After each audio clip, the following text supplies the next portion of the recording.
AI is going to take our jobs, the white-collar jobs, therefore no one will have any work left to do. Yes.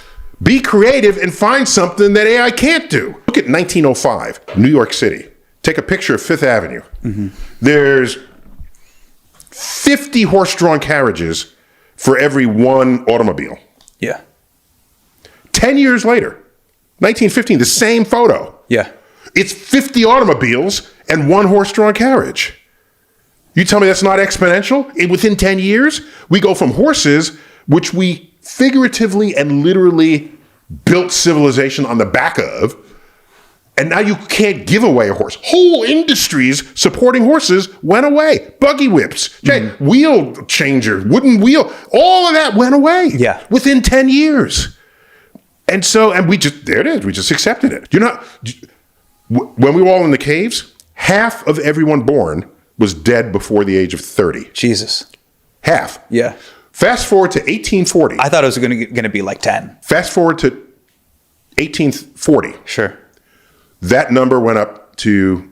Artificial intelligence is moving faster than most people can comprehend. ChatGPT went from novelty to necessity in months. AI can now write essays, create art, diagnose diseases, and beat humans at virtually every intellectual task we throw at it. Now, the next frontier everyone's talking about is AGI, Artificial General Intelligence, machines that can learn anything on their own and potentially outsmart humanity entirely. Tech leaders are sounding alarm bells. Some predict existential threats. Others see utopia. The anxiety is real, and for many, the question feels urgent. Should we be terrified of what's coming? But Neil deGrasse Tyson, one of the world's most famous scientists, sees the panic very differently. To him, the fear around AGI misses something fundamental about how technology actually evolves and what humans truly value. Let's listen to Neil deGrasse Tyson for more insights on this topic. As you watch this video, please don't forget to like, subscribe, and enable notifications for more in-depth content. Thanks for joining us again. Enjoy the rest of the video. Yes. So AI are computers that do things better than you, faster than you, Yes. cheaper than you. Yeah. Cheaper, that is, you can replace people's employment with machines that can do this. Essentially, ChatGPT, Grok 3, hey, ingest this Microsoft Excel document. Yeah, ingest it and write a summary of it that a person might have taken half a day to do. Correct. And it'll do it in 2 minutes. Yeah. Or less.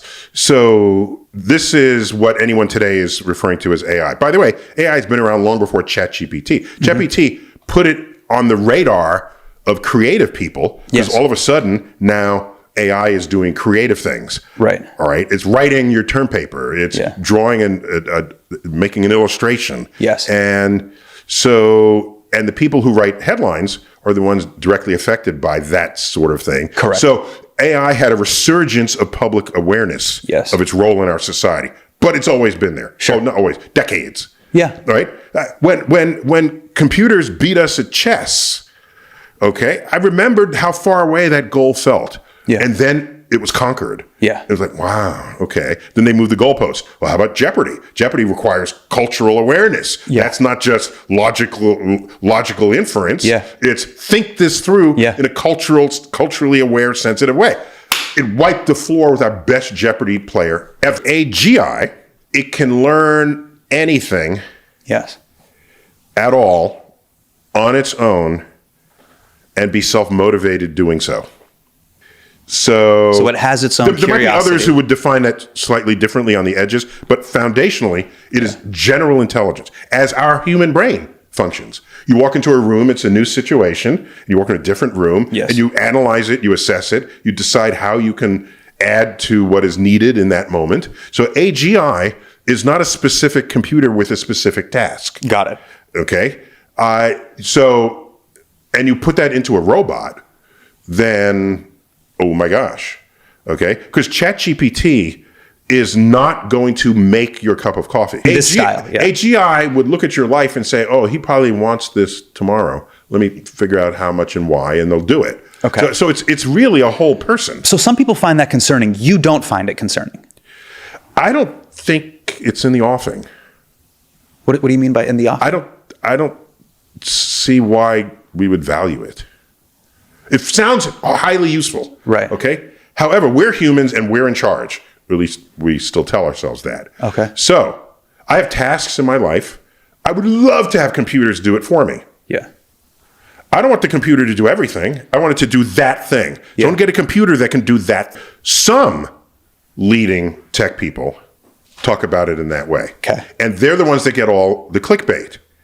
What you don't see are the far out the number of tech people who do not feel that way. Okay. But no one goes to interview them. Got it. Because it's not as fun. They don't have a blue check presence. They're out here It's not as publishing fun. PDFs. Yeah. It's not as fun. Where's their YouTube channel? Go talk to any of the people in the big computer companies. Got it. They're all into it completely. It's transformative. Because you can ask, what was the single most important thing in the 20th century that affected the 20th century? Give me any answer. Nuclear weapons. The internet. Okay. No. Okay. The computer. A computer. The computer. Completely transformed everything we do at all times. Yes. Okay. Okay. But it became so blended into our lives, we're not thinking of it as a singular thing. Such is the future of AI. You mean, in my okay. vision, such as it'll become so much a part of it. It already is. If you drive an electric car, it's making decisions for you faster than you. Yes. Even if it's not an electric car. Yes. Automatic braking, if someone walks in front of the thing, you don't call that AI, but something made that decision for you. Since the Industrial Revolution, basically, we've been living in an exponential world. Has it been? Yes. Yes. Oh my gosh. It's felt linear. Human beings have this blind spot. Look at 1905, New York City. Take a picture of Fifth Avenue. Mm-hmm. There's 50 horse-drawn carriages for every one automobile. Yeah. 10 years later, 1915, the same photo. Yeah. It's 50 automobiles and one horse-drawn carriage. You tell me that's not exponential? Within 10 years, we go from horses, which we figuratively and literally built civilization on the back of, and now you can't give away a horse. Whole industries supporting horses went away. Buggy whips, wheel changer, wooden wheel, all of that went away. Yeah. Within 10 years. And we just accepted it. Oh, what else happened? Oh, cinema comes in. Oh, now we can see like storytelling and we don't have to go to the theater. Oh my God, that happened within a couple of decades. Right. Okay. In the early part of the century.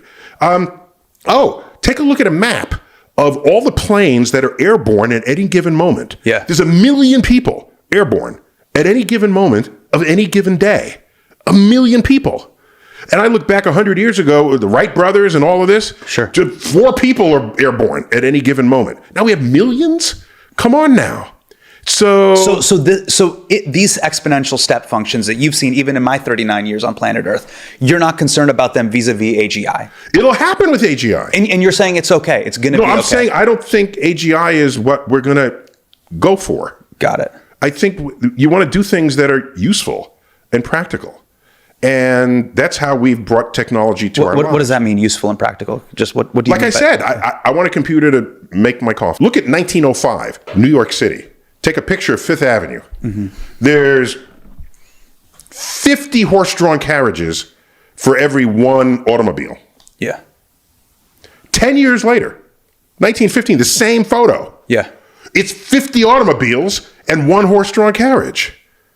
You tell me that's not exponential? Within 10 years, we go from horses, which we figuratively and literally built civilization on the back of, and now you can't give away a horse. Whole industries supporting horses went away. Buggy whips, wheel changer, wooden wheel, all of that went away. Yeah. Within 10 years. And we just accepted it. Oh, what else happened? Oh, cinema comes in. Oh, now we can see like storytelling and we don't have to go to the theater. Oh my God, that happened within a couple of decades. Right. Okay. In the early part of the century. Take a look at a map of all the planes that are airborne at any given moment. Yeah. There's 1 million people airborne at any given moment of any given day. 1 million people. And I look back 100 years ago, the Wright brothers and all of this. Sure. 4 people are airborne at any given moment. Now we have millions? Come on now. So these exponential step functions that you've seen even in my 39 years on planet Earth, you're not concerned about them vis-a-vis AGI. It'll happen with AGI. And you're saying it's okay. It's going to be okay. No, I'm saying I don't think AGI is what we're going to go for. Got it. I think you want to do things that are useful and practical.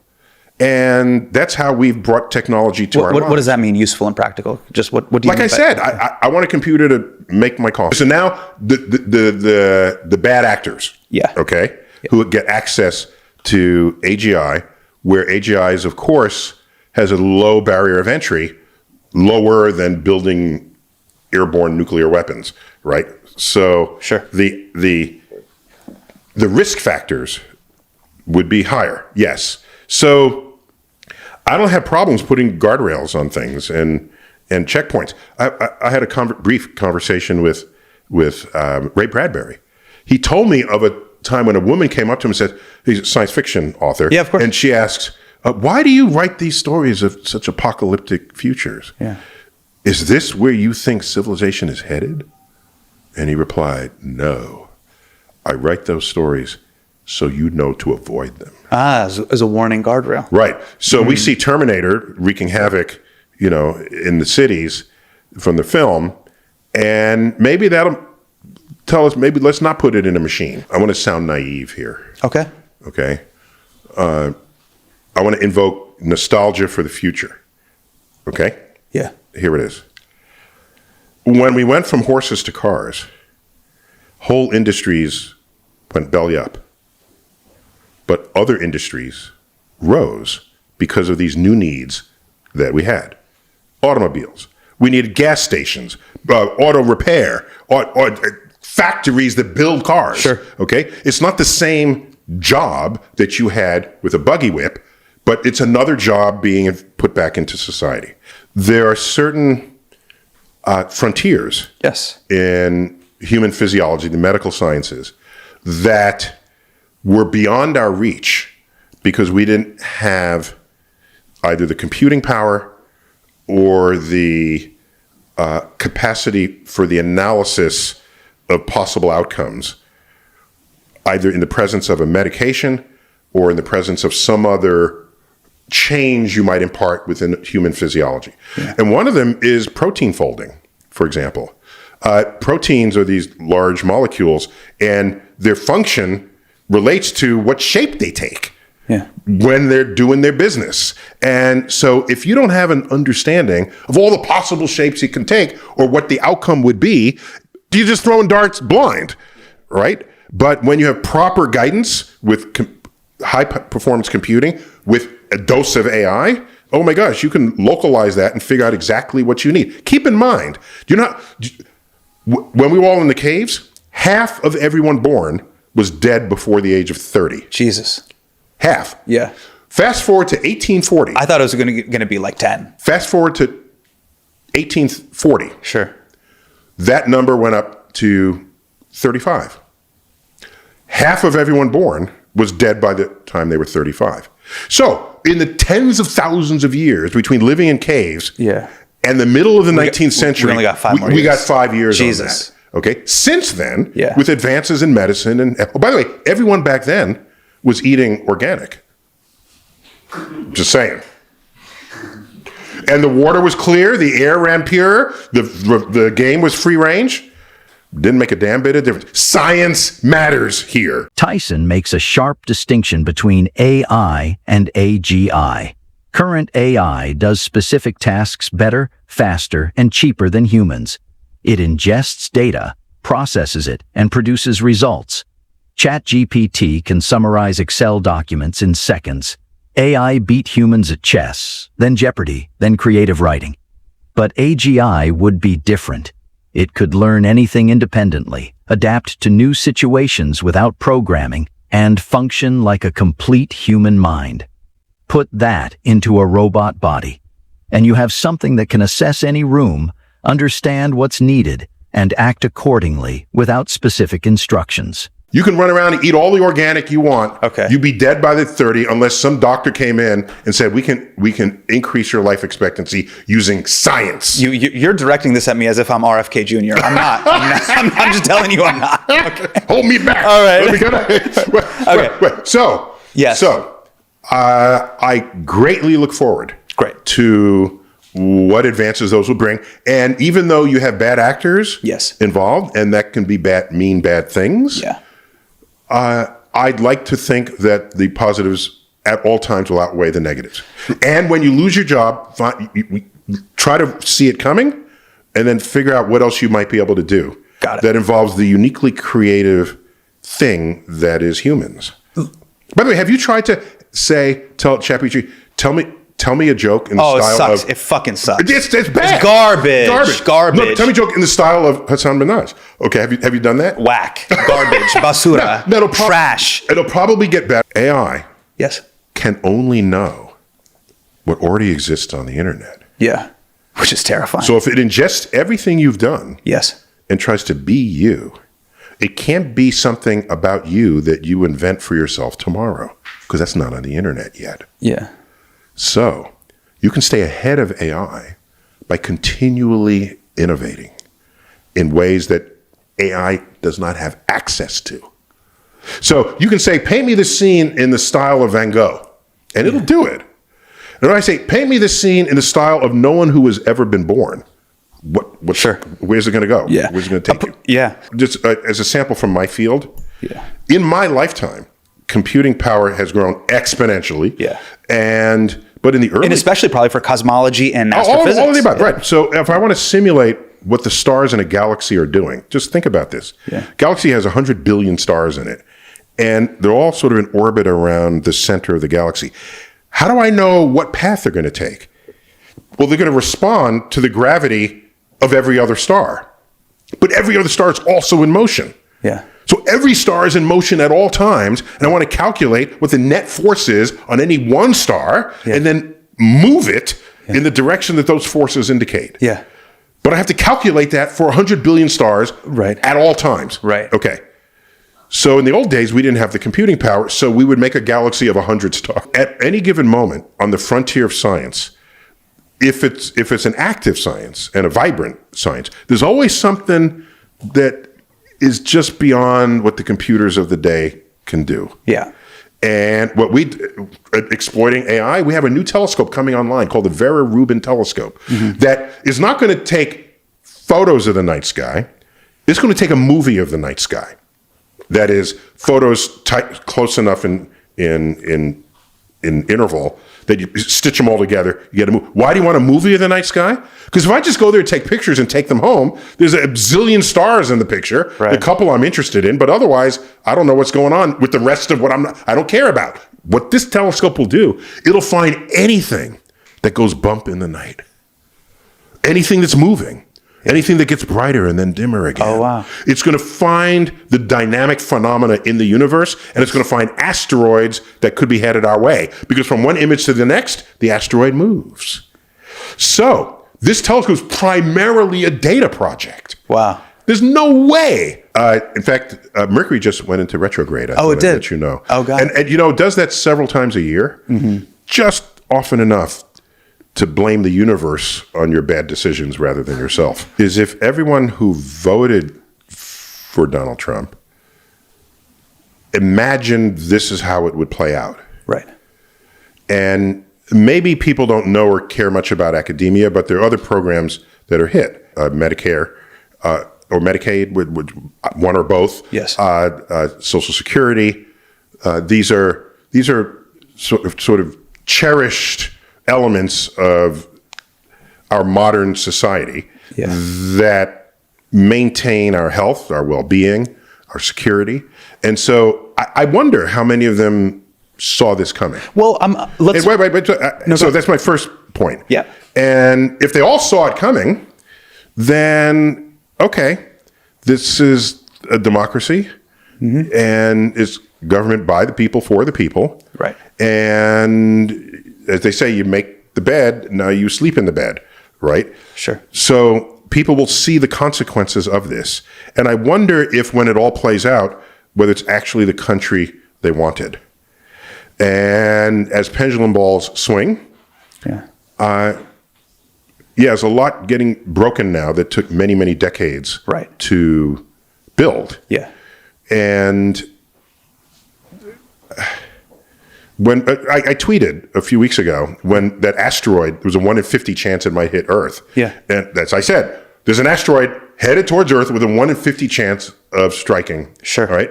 Then I said, seems like this is the wrong time to reduce science funding. That's all I did. Right. And what happened when you tweeted this? No. And then there was there's the normal cesspool of response. Right. But I guess my only point is decisions such as these have consequences. The conduit between research and academia and the rest of our lives. It's not just something behind a closed door in an ivory tower. Yeah. There are people doing research on subjects, topics that do not have immediate, obvious financial benefits, but they're being done because the person is an expert in that subject, cares about it in a way no one else is going to care about it. Maybe later on you can find, well, almost certainly later on you can find a commercial application of it. But if you look at the sources of innovation in the country, it is not in the R&D departments of, yes, there's some in the R&D departments of big business, but there's a limit to what they're going to have them do because not everything they're going to do is going to make a buck. Okay? I'm sorry. There's a limit to what they're going to have them do because everything they could do would not necessarily translate into the return on investment. So in academia, there's no such limits. So we can do research on a subject that you would not otherwise care about. Right. Just because there's not a P&L sheet on it or there is not a financial return on it does not mean that there's not value for it in and of itself. You know what came out of academia? My physics professor in college, who was an expert on nuclei in space. And out of this effort, he discovered a new physical phenomena called magnetic resonance of nuclei. Won a Nobel Prize for it. Yeah. It's a new physics phenomenon. No, why do you care? It's just physics. And you can't even see molecules, much less care about anybody thinking about what the nucleus of it is doing. Right. Oh my gosh. What came out of that? The MRI. The magnetic resonance imager is based on a principle of physics discovered by a physicist who himself had no direct interest in medicine, but it was foundational to it. We've been, like I said, when you're on an exponential growth curve, no matter where you place yourself on that curve, it looks like all the great inventions happened just recently.